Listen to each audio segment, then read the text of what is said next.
I knew that Representative Cummings had some challenges, but had no idea that he was that sick. So it was a big blow. But you know, as I think about him today, I mean, he is such an icon and a symbol of integrity, civility, a principled man, a fair man, whether he was on top in the majority or in the minority, passionate. And I think that it's a blow. I mean, as the chair of the Black Caucus, he's a member of our family. But when I think about the House of Representatives and when I think about this country, this is a blow to our nation at such a sensitive time. Because as we're going through this process with this administration over the last couple of years, and he is playing such a pivotal role in that it's really a blow to the institution as a whole. He and I did not always agree politically, but I had great respect for him.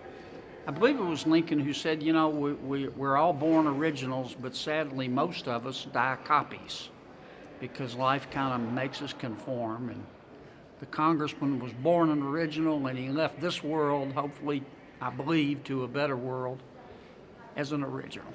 I served with Elijah for 6 years on the Transportation Infrastructure Committee, and he was really a person of great integrity.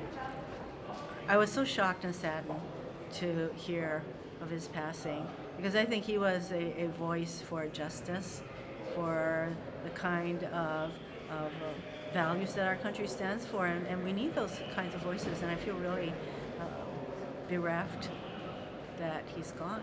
In my hometown of Flint, he's a real hero. You know, it was Elijah Cummings who was one of the first members of Congress, other than myself, to come to Flint during the water crisis. He pushed for hearings on the Oversight and Government Reform Committee. You know, it was his passion for people who were being mistreated or who were the underdogs that led him to stand up for a district, 500 miles from his home. And I'll never forget it.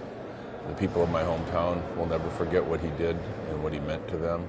Congressman Cummings was, from everybody I talked to, he was a wonderful person that cared about his community. He was a tireless advocate for his community, and so his passing is you lose a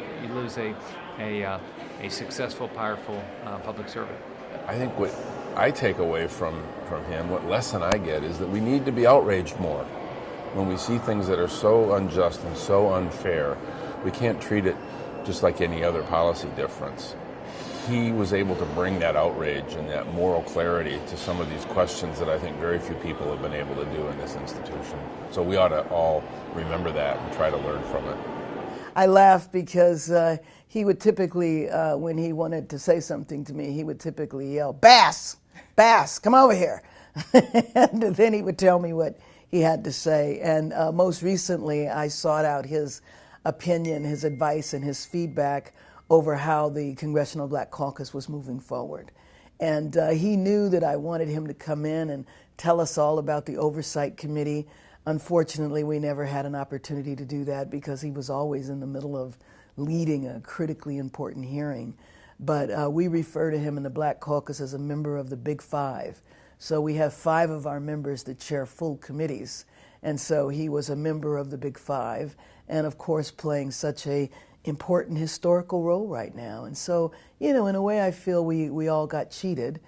He got cheated out of finishing this historical role, and we all got cheated out of his leadership and expertise at such a critical moment in our history.